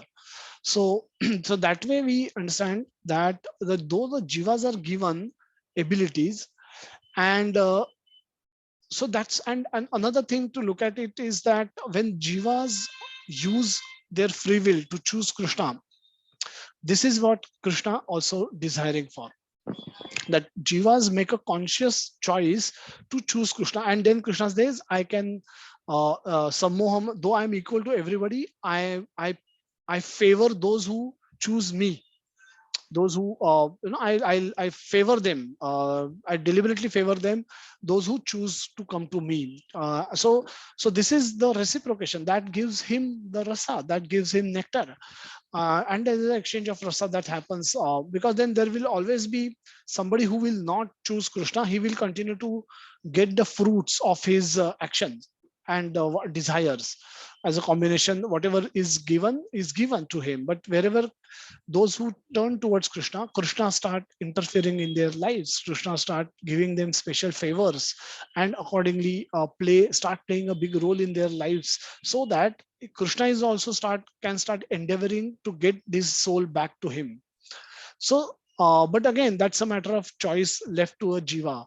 But they at an immediate reasoning level, jivas can claim to have earned their abilities through their past karma, as they are. So it's not that suffering you get by past karma, you get your opulence also by past karma. Thank you, Prabhuji. Thank you. Thank you, Broji, for nice question. So Swapnil Prabhu has some questions. So before that, Dwarkanath Prabhu has a question that can physical beauty, which is of no use to society, be classified as? Yes, Guruji. Physical beauty is also manifestation of Krishna. Krishna is Sundar, the all attractive, most beautiful person in the world is Krishna, and anybody who we consider as beautiful is also a manifestation of Krishna's power. Another question: does being Krishna conscious means to avoid miseries of life, or learning to face the miseries? Being Krishna conscious means yeah, so it's a nice question, that is it to avoid miseries? There's no question of we avoiding miseries. Miseries will not avoid us. Even if we choose to want to avoid, everybody want to avoid misery, but miseries won't avoid us. They will find us wherever we go. But if we have understanding of why are we suffering and what we need to do to come out of that suffering, we will not get entangled in those miseries. So simple example can be taking injections for vaccine. Now taking injections for vaccine has a pain, or undergoing surgery which will involve making there will be undergoing a complicated surgery will require a lot of wounds will be there. Doctor will actually open different parts of your body and perform a surgery. So there will be a there is a misery that is being caused, that is you anticipate it to be caused when you surrender yourself to a doctor for a complicated operation. So doctors cannot try and operate externally without without causing you harm. So doctors will cause harm, and you understand that why the harm is being caused. It's been caused for your ultimate benefit. So when you know the reason why you are going to get harm, your ability to tolerate improves. So what devotional service also does is, Krishna consciousness also does is, it gives you knowledge of why are you suffering. Are you suffering because somebody is unfavorable to you, somebody does not like your face, somebody does not like your surname, somebody think you are from this community, therefore you are suffering? No, it's not that. The somebody who is allotting us our share of suffering is impartial. He's like a judge. He's giving us what is due to us. So when we know that, and know that through Bhagavad Gita or scriptures, Bhagavatam, when Krishna says that udasina vadasina, he says I operate like a judge. At nobody is nobody is dear to me. Sammoham sarvabhuteshu name dveshyosti na priyaha. That I envy no one, and nobody is a priya to me. But anybody who worship me, who is my devotee, I give them special favor. They are friend to me, and I am like friend to them. They are in me, I am in them. They see me everywhere, I see them. I am always looking for them. So Krishna gives this knowledge that once you become Krishna conscious, Krishna manifests himself to you. He reveals himself to you.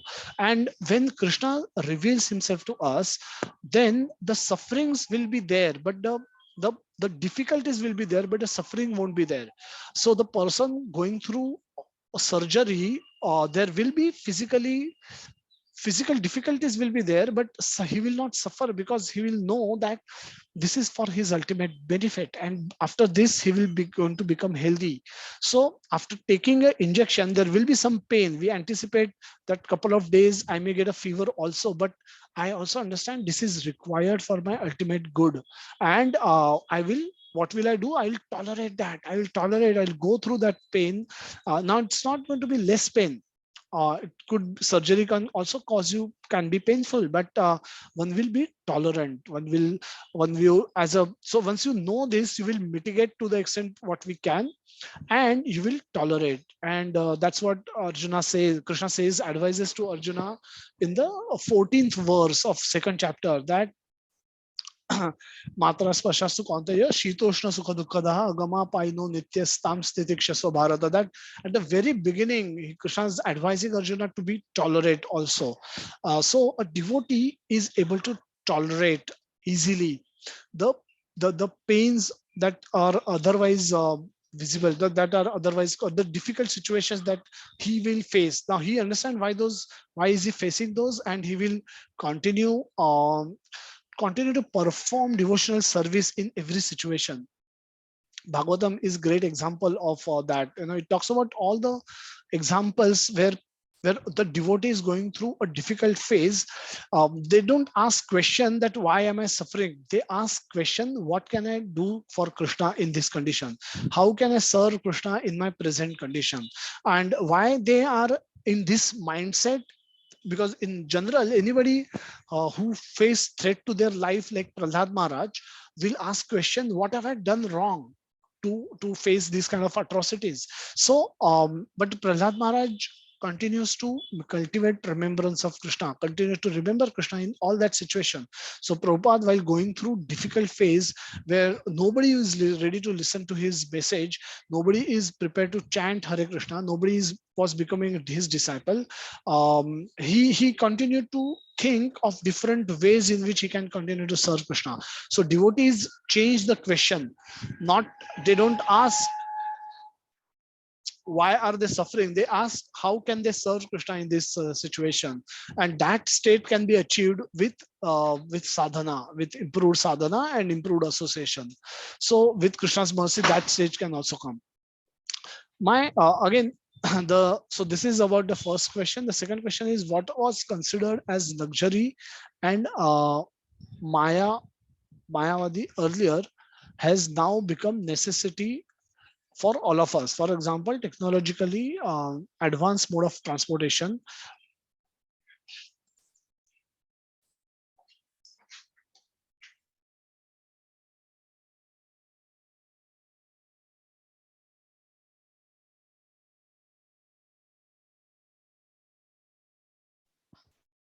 Yeah. So the second question is also quite interesting. What was considered as luxury and Maya earlier has now become necessary for all of us. For example, technologically advanced mode of transportations, and etc. So, but now in this yuga, it's a necessity. So, how do we come out of dilemma? What is Maya and what is not? So again, another very nice questions. Very nice question. Thank you for asking this. So, what was necessity earlier and what is need today? And it could be air conditioning. It could be using aircrafts. So Prabhupada used aircrafts. Prabhupada traveled around the world for almost 14 times. He traveled around the world, and he has traveled to United States more frequently than my CEO has done that. In spite of I'm working in an American company. So, so that frequently has been traveling to America. And so what did he do differently? Now he didn't use, so this is Yukta Vairagya. Yukta Vairagya is connect everything, use everything for serving Krishna.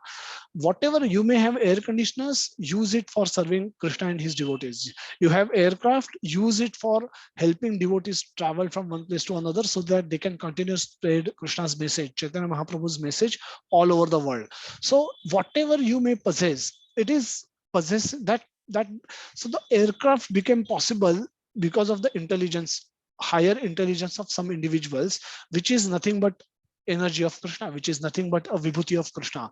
So Prabhupada did not disqualified anything from using it for Krishna service. For serving Krishna, he didn't consider anything as improper. So while he didn't, so sannyasis, there was a tradition says that sannyasi should not cross the ocean. And because the ocean, across the ocean, the Mlenchas live, the people who live there are spiritually extremely degraded.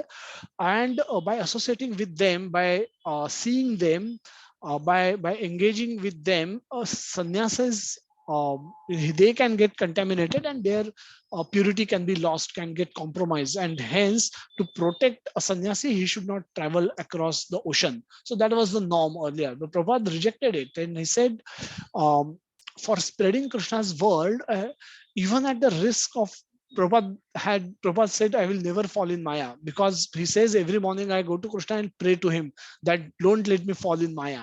That's why I will not fall in Maya.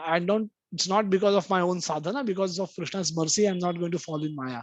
But Prabhupada was extremely confident when he went to America, and his initial thoughts where which Prabhupada wrote in a poem, say where he writes that, why have you brought me to this Ugrasthane? Ugrasthane, why Ugrasthane? Because here the people are fully covered under the mode of ignorance and passion.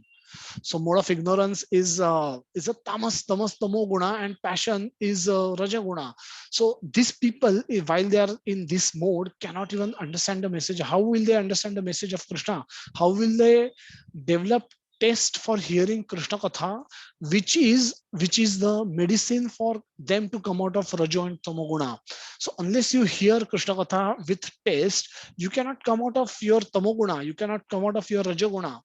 And Prabhupada is asking Krishna while as his ship was approaching America, that this is Ugrasthane, this is not a wonderful sthan. This is Ugrasthane, and why have you brought me here? If you have brought me here, I think you have some purpose for me to come here. So you have some hidden purpose. Please reveal it to me. Please make me dance, oh Krishna. Make me dance as you want. You make me dance. I will do whatever you want. So he's suffering in American cold, New York weather. He's suffering living in he's using public toilet. He doesn't have a toilet there, and he used to stand in queue to even attend the nature's call. And he was living amongst the most degraded community, degraded area where even today, in some parts of New York, you cannot walk even in bright daylight. You will not want to walk in those areas. So those are the areas where Prabhupada lived when he came there from Vrindavan. He was a sannyasi. He was well-known sannyasi in Vrindavan, where he could have lived all his life, rest of his life, peacefully chanting and writing about Krishna. But he took that cause. He took that challenge and he took that risk and utilized everything for Krishna service. He accepted everything. He accepted money. Money is Maya. But Prabhupada utilized everything in service of Krishna. While by the time he left this world, we had more than 100 temples in the world, and more than 10,000 initiated disciples were there in the world. So Prabhupada didn't disqualify anything. There's nothing can be disqualified, because everything has come from Krishna, everything can belongs to Krishna, and everything can be used for Krishna. So it's just our expertise, it's just our mercy. With Krishna's mercy, if we have our expertise in which we can utilize it for Krishna's service, that is where we can make mistake. We can if our sadhana is not strong, if we are not received the mercy from Krishna, mercy from devotees, then we can get it wrong, and we can we can actually by more facility we can go farther away from Krishna rather than further closer to Krishna than otherwise. Okay, Raji, thank you for a nice question.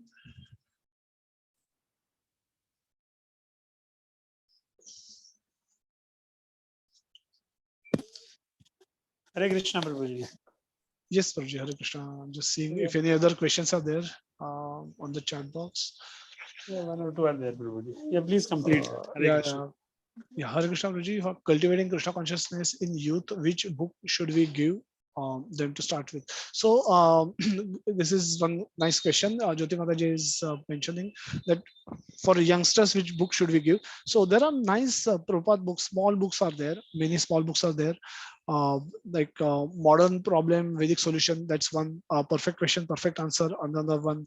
There is another one called Consciousness, the Missing Link. That's another beautiful conversation, and it talks about how Krishna reveals.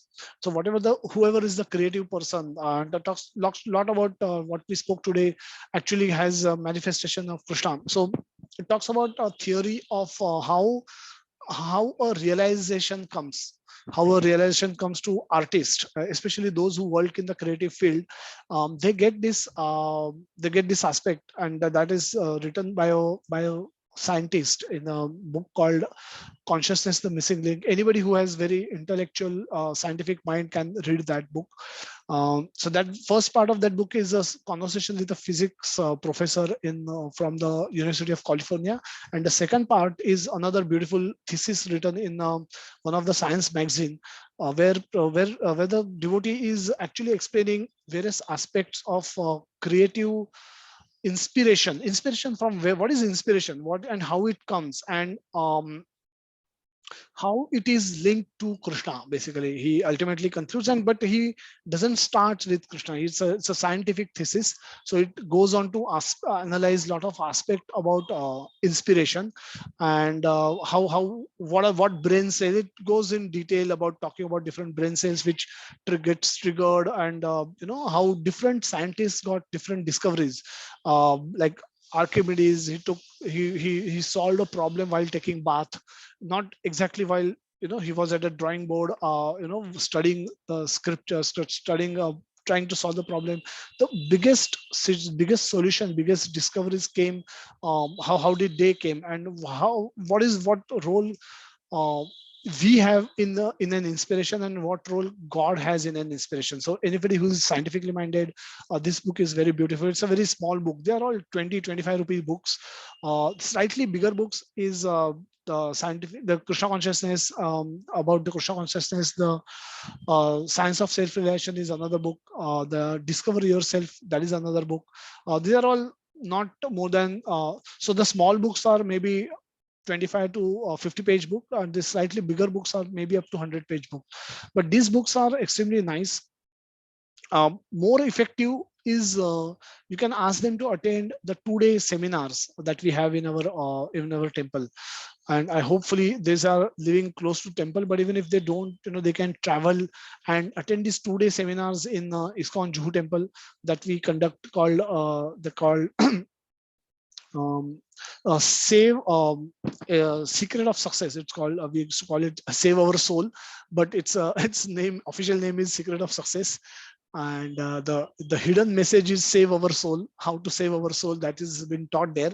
So it's an introductory course, introduction to Bhagavad Gita kind of a course, which I think earlier on online version we used to conduct it, called we used to call it as finding our lost happiness. The similar course material is there, and it's called secret of success. It's a in-person course in conducted in Juhu temple, second floor, Shankha Hall. And that's a beautiful course that gives you a very good introduction to Bhagavad Gita philosophy. It's a just 2 day, 6 hours course, 3 hours on Saturday, 3 hours on Sunday. But anybody highly recommended for youth to attend this course personally in person. And we don't have online. This they stopped doing online of this course, but this has to be attended in person. I think many of our devotees who are present in this course call must have done that course themselves. So this is what we can somehow give them prasad. Nice way to start Krishna consciousness is by engaging them in honoring prasad. So without knowing them, their Sukruti accounts are open, and they the balance start growing. So that is also another way of engaging them, engaging anybody in serving Krishna. Thank you so much, Prabhuji. Yeah, actually, he is my cousin's son. So I just wanted him to give this gift. So that's the reason I asked you that which book will be good for him to start with, because immediately I can't keep on telling so many things. So he will be like, he will back off then. So I just want to give him for small books. So just ask that which one will be good one. So small books, any one which I can start with? Yes, um, so the one which I told you earlier, the perfect question, perfect answer is one good book. Vedic modern problem, Vedic solution, that is another book, good book. They are all very small books, maybe 20 pages, 30 pages book.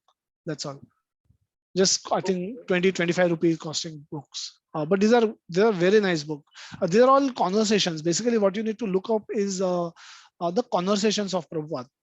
Different conversations, different times Prabhupada conversations are recorded, and he is converse with different.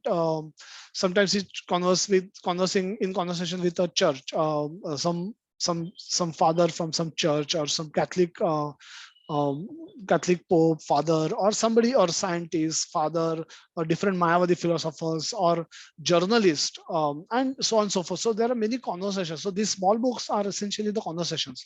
So when you open the book, you will see that Prabhupada is saying this, a devotee is saying this, and then there's a professor who is asking this, or a scientist is asking this, or then there's a question answer.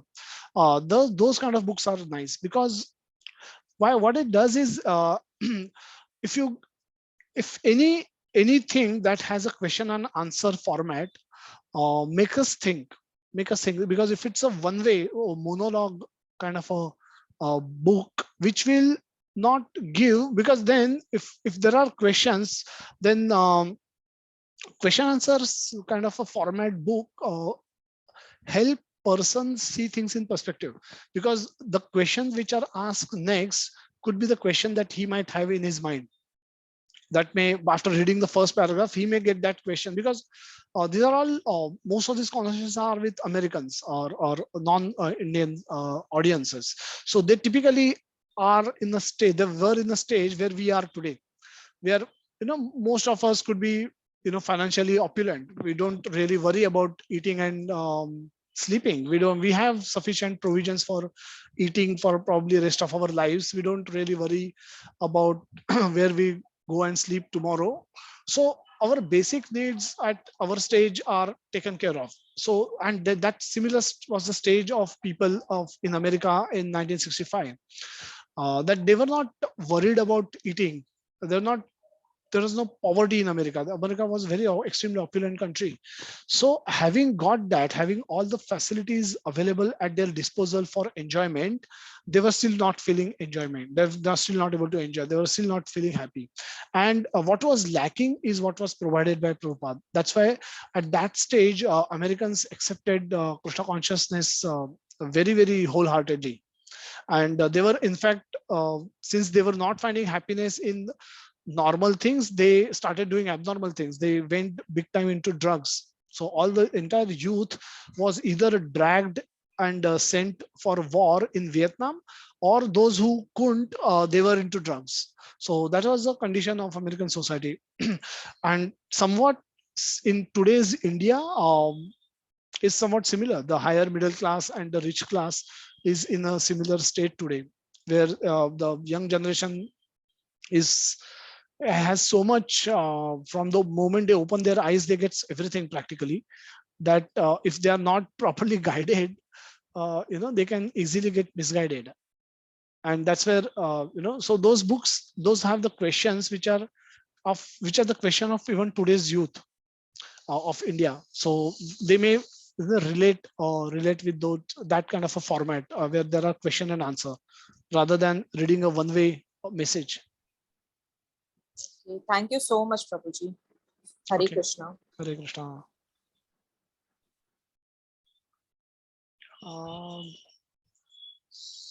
Yeah, Dwarkanath Prabhuji, thank you so much for joining today.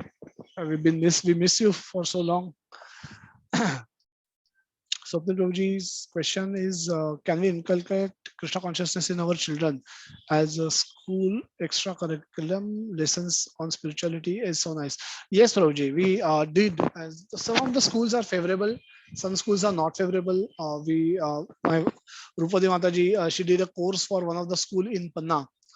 Panna is a place, as a village in Madhya Pradesh. So we conducted an online session for them. We did a kind of a secret of success kind of course for children, and from there we asked children to join for the japa session, to take up Krishna consciousness more, join the regular classes also. So it has limited success today, because most schools are not very inclined to introduce spiritual aspect in their curriculum, because they will be seen as not secular, so-called, in their way. So it's, if they are too conscious of their secularism, their idea of secularism, then they will resist. They resist introduction of such syllables as an extra school activity as well. But definitely it should be done. So and it can be done. So wherever we get lead, it is possible. We should look for opportunity to introduce such curriculum in schools also, so that student otherwise get so much, they get so much bombarded with all wrong things. It's important that they start hearing right messages right from their childhood, rather than because then the more wrong they collect, later, even if they come to Krishna consciousness, they will take longer to clean the earlier mess, and come towards Krishna, become favorable towards Krishna consciousness. So that a cleaning up of earlier mess, earlier wrong itself can waste considerable amount of time, can be lost in that. Hence, the earlier they start, the better. So if you have any ideas of any schools where this lead is possible, it will be great to have those discussions. We can engage our seniors in those discussions as well, so that it can be introduced, it can be embedded with the curriculum, whatever they have. Thank you so much for this suggestion. So I don't know if I've run through all the questions that I could spot. So if there are no more questions, we can close today's session. And try to stay as much as possible Krishna consciousness by joining chanting and hearing sessions during the day, and also staying, also taking to eating prasad only philosophy, becoming prasaditarian.